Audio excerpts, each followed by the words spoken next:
Hello दोस्तों, आप सब लोगों का आपके अपने यूट्यूब चैनल सिद्धांत एकेडमी में स्वागत है। देखिए, आज की क्लास में आप लोग सामाजिक अध्ययन को पढ़ने वाले हैं और ये देखिए सामाजिक अध्ययन की आपकी 6वीं क्लास है। इससे पहले 5 क्लासें हो चुकी हैं और आप लोगों का मैथ और हिंदी 2 सब्जेक्ट आपके कंप्लीट हो चुके हैं। जिन लोगों ने नहीं देखे वो लोग यूट्यूब पर प्लेलिस्ट में जाकर देख सकते हैं। और देखिए, आज की क्लास को स्टार्ट करने से पहले जिन लोगों ने अभी तक चैनल को सब्सक्राइब नहीं किया, कृपया आप लोग चैनल को सब्सक्राइब कर लें और देखिए ज़्यादा से ज़्यादा शेयर कीजिए जिससे ज़्यादा से ज़्यादा लोग जुड़ सकें। तो ज़्यादा टाइम ना वेस्ट करते हुए देखते हैं आज की क्लास का जो फर्स्ट क्वेश्चन दिया है क्या दिया गया है। देखिए, आज की क्लास का पहला क्वेश्चन दिया गया है, कह रहे कि भूकंप नापने की इकाई है, कह रहे कि मापक, रिक्टर, कह रहे समताप और मिलीबार। तो आप लोग ध्यान रखना है कि जो भूकंप मापने की या नापने की इकाई की बात कर रहा है तो इकाई हमेशा ध्यान रखना है कि रिएक्टर स्केल पर भूकंप की तीव्रता नापी जाती है। और आप लोगों ने सुना भी होगा कि आपका कहता है ना 6.5 रिएक्टर स्केल पैमाना जो होता है ना, ठीक है, भूकंप की तीव्रता मापने का जो पैमाना होता है वो रिएक्टर स्केल होता है, ठीक है, आप लोग ध्यान रखना है। और आप लोगों से पूछा जाए कि भूकंप की तीव्रता मापने का जो यंत्र होता है वो क्या होता है, उसको बोला जाता है सिस्मोग्राफ, ठीक है, आप लोग ध्यान रखना है, उसको क्या बोलते हैं, सिस्मोग्राफ। क्लियर नहीं? भूकंप की तीव्रता नापने का जो यंत्र होता है उसको क्या बोलते हैं, ठीक है, सिस्मोग्राफ बोलते हैं। और किस पैमाने पे, रिएक्टर स्केल पर नापी जाती है, जिसको इकाई पूछेगी, इकाई का मतलब क्या हो जाए, रिएक्टर स्केल पर इसकी तीव्रता नापी जाती है। देखिए, नेक्स्ट क्वेश्चन कह रहा है कि भारतीय संविधान में नीति निर्देशक तत्वों को किस देश के संविधान से ग्रहण किया गया। ऑप्शन कह रहा है फ्रांस के, ब्रिटेन के, आयरलैंड के, रूस के। तो देखिए, सबसे पहले हम लोग देख लेते हैं कि फ्रांस के संविधान से क्या लिया गया। तो आप लोग ध्यान रखना है, स्वतंत्रता, समानता और बंधुत्व के सिद्धांत को लिया गया फ्रांस से, ठीक है। अब देखो, ब्रिटेन की बात करें तो ब्रिटेन से लिया गया सांसदात्मक शासन प्रणाली। देखो, सांसदात्मक शासन प्रणाली कहाँ से ली गई, ब्रिटेन से ली गई है। और देखो, यहाँ से ध्यान रखना है, एकल नागरिकता, ठीक है। और विधि निर्माण प्रक्रिया, और ये कहाँ से ली गई है, ब्रिटेन से ली गई, ठीक है। देखो, सांसदात्मक, देखो भारत में जो शासन चल रहा है वो कैसे चल रहा है, सांसद के माध्यम से चल रहा है। और आपको एक क्लास में बताया था, जो संसद होती है उसमें राष्ट्रपति और 2 सदन मिलके बनती है, ठीक है। तो 2 सदन आपको एक बताया था, उच्च सदन, दूसरा क्या होता है, निम्न सदन। ये सारी चीज़ें आप लोगों को बता चुका हूँ, ठीक है। तो वही कह रहा है, सांसदात्मक प्रणाली और एकल नागरिकता और विधि निर्माण प्रक्रिया कहाँ से ली गई, ब्रिटेन से ली गई। और स्वतंत्रता, समानता और बंधुत्व के सिद्धांत कहाँ से लिए गए, फ्रांस से लिए गए, ठीक है। अब बात कर रहे हैं आयरलैंड। तो आयरलैंड से आपको हो जाए नीति निर्देशक तत्व, ठीक है, क्योंकि क्वेश्चन पूछा गया था नीति निर्देशक तत्व कहाँ से लिए गए, आयरलैंड से लिए गए। अब देखो, रूस की बात करते हैं तो इसका हो जाएगा मौलिक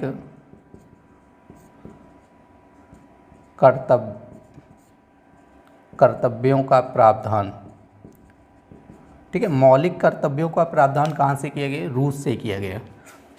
तो देखिए, इस क्वेश्चन का आंसर हो जाएगा आपका नीति निर्देशक तत्व पूछा गया किस देश से लिए गए, तो आपका आंसर हो जाएगा आयरलैंड, ठीक है, ऑप्शन नंबर सी।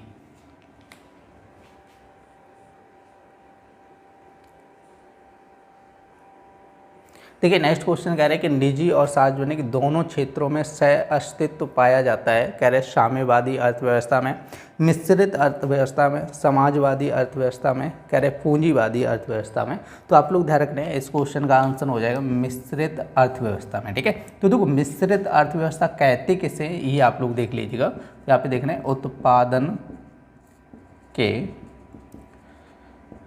उत्पादन के साधनों का स्वामित्व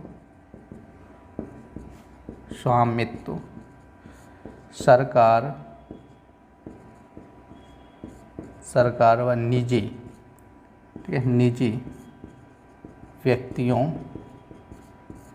दोनों के पास होता है, ठीक है, दोनों के पास होता है, ठीक है। तो उसको बोला जाता है आपका ठीक है, मिश्रित अर्थव्यवस्था मतलब देखो क्या होता है कि जैसे कोई भी उत्पादन कर रहे हैं, ठीक है, उत्पादन के लिए जैसे कोई कंपनी खोली है, ठीक है, तो उसके स्वामित्व की बात कर रहे हैं तो सरकार और निजी दोनों के पास होता है। दोनों का मतलब ये होता है कि जैसे कोई व्यापार करना है, बिजनेस करना है, इसके लिए किसी भी व्यक्ति को गवर्नमेंट से क्या करना है, रजिस्ट्रेशन कराना होगा, परमिशन लेनी होगी, ठीक है। तो इस तरह से क्या हो गया कि गवर्नमेंट का भी स्वामित्व हो गया और क्या हो गया, निजी व्यक्ति का भी हो गया। तो इसको बोला जाता है मिश्रित अर्थव्यवस्था। आप लोग देखना है, ठीक है, कि दोनों का होता है, गवर्नमेंट और निजी, ठीक है, दोनों व्यक्तियों का जहाँ पे स्वामित्व होता है वहाँ पर क्या बोला जाता है, मिश्रित अर्थव्यवस्था बोला जाता है, ठीक है। पार्टिकुलर किसी निजी व्यक्ति का नहीं होता है। जैसे विद्यालय चला रहे हैं तो विद्यालय गवर्नमेंट के थ्रू चला रहे हैं, समझे ना, तो उसमें गवर्नमेंट का भी और निजी जो प्राइवेट स्कूल है उनका भी हो गया, दोनों लोगों का स्वामित्व हो गया, ठीक है। गवर्नमेंट चाहेगी, ठीक है, तो वो स्कूल बंद भी करा सकती है, समझे ना। तो ये चीज़ ध्यान, इसको बोला जाता है मिश्रित अर्थव्यवस्था। देखिए नेक्स्ट क्वेश्चन कह रहे हैं कि सम्राट अशोक के पिता थे बिंदुसार, बिम्बसार, चंद्रगुप्त मौर्य, कौटिल्य। देखिए बिंदुसार और बिम्बसार दोनों अलग अलग थे, ध्यान रखना है। जो आपका बिम्बसार है ये हर्यक वंश का संस्थापक है, ठीक है, हर्यक वंश का संस्थापक था, ध्यान रखना, ठीक है। और चंद्रगुप्त मौर्य तो कई बार बता चुका हूँ कि ये मौर्य साम्राज्य के थे, ठीक है, मौर्य साम्राज्य के संस्थापक थे। और ये बिंदुसार जो था ना, ये भी मौर्य साम्राज्य या मौर्य वंश का शासक था, ठीक है, क्लियर नहीं। और देखो यहाँ से ध्यान रखना है कि मौर्य वंश का संस्थापक कौन था, चंद्रगुप्त मौर्य, ठीक है, चंद्रगुप्त मौर्य। और उत्तराधिकारी कौन हुआ था, बिंदुसार हुआ था, ठीक है, बिंदुसार। इसके बाद कौन आया था, अशोक महान, ठीक है, जिनका अशोक महान था। तो आप लोग ध्यान रखना है कि अशोक के पिताजी पूछे गए तो अशोक के पिताजी कौन हो जाएंगे, ठीक है, बिंदुसार हो जाएंगे। अशोक के दादाजी कौन हो जाएंगे, ठीक है, चंद्रगुप्त मौर्य। और बिंदुसार के पिताजी कौन हो जाएंगे, ठीक है, चंद्रगुप्त मौर्य, क्लियर नहीं। तो अशोक के पिता पूछे तो कौन से हो जाएंगे, बिंदुसार हो जाएंगे। और देखो बिंदुसार को एक नाम से और जाना जाता है, अमित्र घात के नाम से जाना जाता था, ठीक है, अमित्र घात। अमित्र घात का मतलब होता है शत्रुओं का नाश करने वाला, ठीक है, नाश करने वाला, आप लोग ध्यान रखना है, ठीक है। तो बिंदुसार को एक नाम और दिया गया है, वो का नाम क्या है कि अमित्र घात के नाम से और जाना जाता था। अमित्र घात का मतलब क्या होता है, शत्रुओं का नाश करने वाला, क्लियर हुआ कि नहीं। तो आप लोग ध्यान रखना है। देखो यहाँ पे जो मौर्य वंश के 3 राजा हुए थे, चंद्रगुप्त मौर्य संस्थापक हुए थे, उसके बाद बिंदुसार, उसके बाद अशोक हुआ था, ठीक है। तो यहाँ पे आपका पूछा गया कि सम्राट अशोक के पिता कौन थे, तो आंसर हो जाएगा बिंदुसार। देखिए नेक्स्ट क्वेश्चन कह रहे हैं कि बाघ की गुफाएं हैं महाराष्ट्र, उत्तर प्रदेश, मध्य प्रदेश, छत्तीसगढ़। तो आप लोग ध्यान रखें, बाघ की गुफाओं की बात कर रहे हैं तो आंसर हो जाएगा आपका मध्य प्रदेश।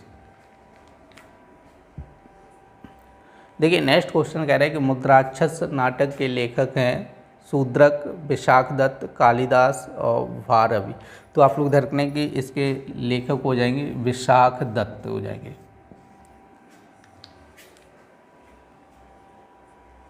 देखिए नेक्स्ट क्वेश्चन कह रहे हैं कि गुप्त काल की भाषा थी पाली, हिंदी, प्राकृत, संस्कृत। तो आप लोग ध्यान रखना है कि संस्कृत भाषा थी गुप्त काल की। देखिए पाली भाषा में क्या होते, बौद्ध ग्रंथ मिले थे, ठीक है, ज़्यादातर बौद्ध ग्रंथ जो है ना वो पाली भाषा में लिखे गए, ठीक है। तो आप लोग ध्यान रखना है, तो गुप्त काल की भाषा पूछिए तो आपका आंसर हो जाए संस्कृत। देखिए नेक्स्ट क्वेश्चन कह रहा है कि सल्तनत काल में सैनिकों को नगद वेतन देने की प्रणाली अपनाई, कह रहे इल्तुतमिश ने, रजिया ने, नसरुद्दीन महमूद ने, अलाउद्दीन खिलजी ने। तो आप लोग ध्यान रखना है कि अलाउद्दीन खिलजी ने नगद वेतन देने की प्रणाली को अपनाया था, ठीक है, सैनिकों को क्या करता है, नगद वेतन देता था। और अलाउद्दीन खिलजी आप लोगों को बताया था खिलजी वंश का शासक था, ठीक है, खिलजी वंश, क्लियर नहीं। और खिलजी वंश आप लोगों को बताया था 1290 से लेकर 1320 तक रहा था, ठीक है, 1290 से लेकर कितने तक, 1320। और संस्थापक था जलालुद्दीन खिलजी, ठीक है, संस्थापक कौन था, जलालुद्दीन खिलजी, ठीक है। तो आप लोग ध्यान रखना है। और 1296 में क्या हुआ था कि 1296 में अलाउद्दीन खिलजी ने क्या की थी, जलालुद्दीन खिलजी की क्या कर दी थी, हत्या कर दी थी। आप लोगों को ये सारी चीज़ें बता चुके हैं, ठीक है। तो आप लोग देखिए सारी चीज़ें आप लोग नोट करते चलिएगा। देखिए नेक्स्ट क्वेश्चन कह रहे हैं कि संविधान लागू किया गया, कह रहे सन 1946 में, कह रहे सन 1949 में, कह रहे 1950 में, 1948 में।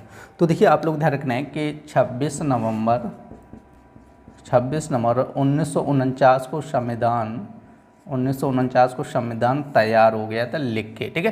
तो देखो 26 नवंबर 1949 को ही कुछ अनुच्छेद लागू कर दिए गए थे, संविधान पूर्णतः लागू नहीं हुआ था, ठीक है। कुछ अनुच्छेद लागू कर दिए गए थे 26 नवंबर 1949 को, लेकिन संविधान पूर्णतः लागू हुआ था 26 जनवरी 1950 को। तो आपसे यही पूछा गया है कि संविधान कब लागू हुआ था, आप लोग ध्यान रखना है 26 जनवरी 1950 को। तो आपका आंसर हो जाएगा ऑप्शन नंबर सी। देखिए नेक्स्ट क्वेश्चन कह रहा है कि सेल्यूकस और चंद्रगुप्त मौर्य के बीच में युद्ध हुआ था, कह रहा है कि 326 में, 321 में, 322 में, 305 में। अब देखिए सेल्यूकस कौन था, तो इसका पूरा नाम सेल्यूकस निकेटर है। तो आप लोगों ने सिकंदर का नाम सुना होगा, ठीक है, सिकंदर, ठीक है, कहते हैं ना जो जीता वही सिकंदर, ठीक है। तो सिकंदर का नाम सुना होगा। सिकंदर ने 326 ईसा पूर्व में क्या हुआ था, भारत विजय अभियान स्टार्ट किया था। सोचता था कि पूरे भारत पे क्या करेंगे, विजय करेंगे, ठीक है। तो इसलिए एक अभियान लेके, अपनी सेना लेके, ठीक है, तो सिकंदर आया था भारत में। सबसे पहले कहाँ पे पहुंचा था, तक्षशिला में पहुंचा था, जहाँ पे राजा आम्बी ने क्या कर ली थी, सिकंदर से संधि कर ली थी। क्योंकि सिकंदर एक भी युद्ध नहीं आ रहा था, ठीक है, मकदूनिया का शासक था, वहाँ से चला आया, एक भी रास्ते में कोई युद्ध नहीं आ रहा, तो इसीलिए बोला जाता था जो जीता वही सिकंदर। तो तक्षशिला के राजा थे आम्बी, ठीक है। तो राजा आम्बी ने क्या किया था, उनसे संधि कर ली थी सिकंदर का नाम सुनते ही। लेकिन जो पंजाब का शासक था पोरस, ठीक है, पोरस ने संधि नहीं की थी। पोरस ने झेलम नदी के किनारे क्या हुआ था, युद्ध हुआ था पोरस और सिकंदर के बीच में। झेलम नदी किनारे जो युद्ध बोला है, बितत्सा का युद्ध या हाइड्रो स्पीच का युद्ध बोला जाता है, ठीक है। आप लोग ध्यान रखें, देखो पंजाब के शासक ने संधि नहीं की थी, पंजाब के शासक ने क्या किया था, सिकंदर से युद्ध किया था। जबकि तक्षशिला के शासक ने क्या किया था, जो राजा आम्बी था उसने संधि कर ली थी सिकंदर, ठीक है। और सिकंदर की सेना का जो सेनापति था, ठीक है, सेनापति वो था सेल्यूकस निकेटर, ठीक है, सेल्यूकस निकेटर पूरा नाम था निकेटर। आप लोग ध्यान रखना है, ये जो सेल्यूकस निकेटर था ये अब थल सेना का सेनापति था। थल सेना का मतलब जमीन पे चलने वाली। और सिकंदर के पास एक जल सेना भी थी, ठीक है, आप लोग ध्यान रखना, जल सेना। और जल सेना का जो सेनापति था, ठीक है, सेनापति था वो था निरयाकस, ठीक है। कौन था, निरयाकस। आप लोग ध्यान रखना है, जल सेना का जो सेनापति था वो था निरयाकस, और जो थल सेना का सेनापति था वो था सेल्यूकस निकेटर। और आप लोग ध्यान रखना है, सेल्यूकस निकेटर सिकंदर का मित्र भी था। तो क्या हुआ था कि सेल्यूकस जो सिकंदर था, ठीक है, भारत विजय अभियान लेके आया था, और बीच में ही क्या हुआ था कि ये लौटना पड़ा, ठीक है, व्यास नदी को। क्योंकि सिकंदर की सेना ने क्या किया था कि व्यास नदी को पार करने से मना कर दिया। बहुत मोटिवेट किया सिकंदर ने, बहुत मतलब मोटिवेशन स्पीच दी, लेकिन सेना ने मना कर दी कि अब हम लोग आगे नहीं जाएंगे। तो वहीं से व्यास नदी से लौटना पड़ा। तो क्या हुआ था कि जो सिकंदर का भारत विजय अभियान था वो अधूरा रह गया, और जहाँ से आया था वहीं वापस लौटना पड़ा। तो उसी रास्ते से गया तो युद्ध करते हुए जाना पड़ा, समझे ना। तो युद्ध करते हुए जब जाना पड़ा तो युद्ध में क्या हुआ, तो वो घायल हो गया, और घायल होके वहाँ पे बेबीलोन में उसकी मृत्यु हो गई थी सिकंदर की, ठीक है। तो क्या हुआ था कि जो सिकंदर था, सिकंदर का भारत विजय अभियान अधूरा रह गया, और सेल्यूकस निकेटर था, ये मित्र था। तो सेल्यूकस निकेटर क्या हुआ था, भारत में दोबारा से आया, सही, मित्र के सपने को पूरा करने के लिए दोबारा से आया। और उस समय जो भारत का राजा था वो था चंद्रगुप्त मौर्य। क्लियर नहीं, आप लोग ध्यान रखना है।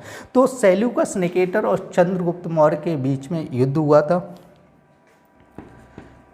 सेल्यूकस निकेटर और चंद्रगुप्त मौर्य के बीच में, ठीक है, Seleucus Nicator versus Chandragupta Maurya, Chandragupta Maurya. और ये युद्ध हुआ था, आप लोग ध्यान रखना है, 305 ईसा पूर्व में हुआ था, ठीक है। कब हुआ था, 305 ईसा पूर्व में, जिसमें क्या हुआ था, सेल्यूकस निकेटर हार गया था, ठीक है। आप लोग ध्यान रखना है, क्या हुआ था, सेल्यूकस निकेटर क्या हुआ था, हार गया था। आप लोग ध्यान रखना है, सेल्यूकस निकेटर क्या हुआ था, हार गया था। क्योंकि जो एक भी युद्ध नहीं आ रहा वो क्या होता है, चंद्रगुप्त मौर्य से जब युद्ध हुआ 305 में, उसमें हार गया। जब सेल्यूकस निकेटर हार गया तो इसने क्या किया, अपनी पुत्री का विवाह, ठीक है, जिसका पुत्री का नाम था हेलेना, ठीक है, हेलेना का विवाह किससे किया था, विवाह चंद्रगुप्त मौर्य से कर दिया था, ठीक है, चंद्रगुप्त मौर्य से किया, क्योंकि अपनी पुत्री को आगे कर दिया। अब जान गया, क्योंकि युद्ध हुआ, अब समझ गया कि अब युद्ध में बचने वाले नहीं, तो पुत्री को आगे कर दिया, समझे ना। तो अपनी पुत्री का विवाह किससे करा दिया, ठीक है, चंद्रगुप्त मौर्य से करा दिया, जिसका नाम हेलेना, ठीक है, हेलेना नाम था। अब आप लोग ध्यान रखना, अब पुत्री की शादी करा दी तो अब कुछ तो देना ही है दहेज में। तो दहेज में क्या किया था इसने, जो 4 प्रांत जीते थे ना, वो इसने दहेज में दिए थे, ठीक है। एक तो था काबुल, कांधार, हेरात, मकरान, ठीक है, ये 4 प्रांत दहेज रूप में क्या हुआ था कि चंद्रगुप्त मौर्य को दिए थे। आप लोग ध्यान रखना है, काबुल, कांधार, हेरात, मकरान, ठीक है। तो ये 4 प्रांत क्या होता है, सेल्यूकस निकेटर ने किसको दिए थे, चंद्रगुप्त मौर्य को दिए थे। जब शादी हो गई उसके बाद सेल्यूकस निकेटर ने क्या किया, एक राजदूत भेजा अपना, ठीक है, राजदूत भेजा, मतलब सूचना देने के लिए, क्योंकि अब तो चंद्रगुप्त मौर्य के साथ पुत्री का विवाह कर दिया, अब पुत्री की सूचना समाचार कैसे पहुंचेगी, तो एक राजदूत भेजा था जिसका नाम था, क्या था, मेगस्थनीज, ठीक है, मेगस्थनीज नाम था, ठीक है, राजदूत। और मेगस्थनीज ने इंडिका नामक पुस्तक की रचना की। आप लोग ध्यान रखना है, कौन सी रचना की थी, कौन सी पुस्तक लिखी थी, इंडिका नामक पुस्तक की रचना की थी। तो आप लोग ध्यान रखना है।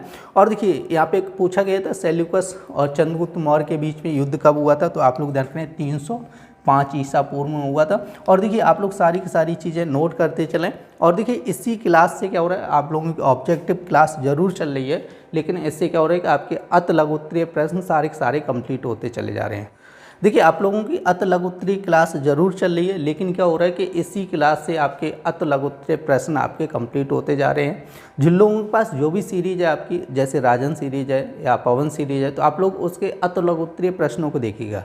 सही, जो भी हमने अभी आपकी ये 6वीं क्लास है, इससे पहले 5 क्लासें हो चुकी हैं, सारी क्लासें देखो और उसके बाद आप लोग मैच करो, ठीक है, अत लघु उत्तरीय क्वेश्चन मैच करो सारे के सारे। देखो ज़्यादातर क्वेश्चन जो अभी आपकी 5 ही क्लासें हुई तो ज़्यादातर क्वेश्चन आपके मैच हो रहे होंगे, ठीक है, जैसे मौर्य, जैसे चंद्रगुप्त मौर्य से रिलेटेड और भी बहुत सारे क्वेश्चन मैं आपको बता चुका हूँ, ठीक है। तो सारे के सारे क्वेश्चन मैच करो, ठीक है। और जो भी चीज़ें आपको पढ़ाई जा रही है वो सारी की सारी आप लोग नोट करते चलें, एक नोट्स बनाते चलें।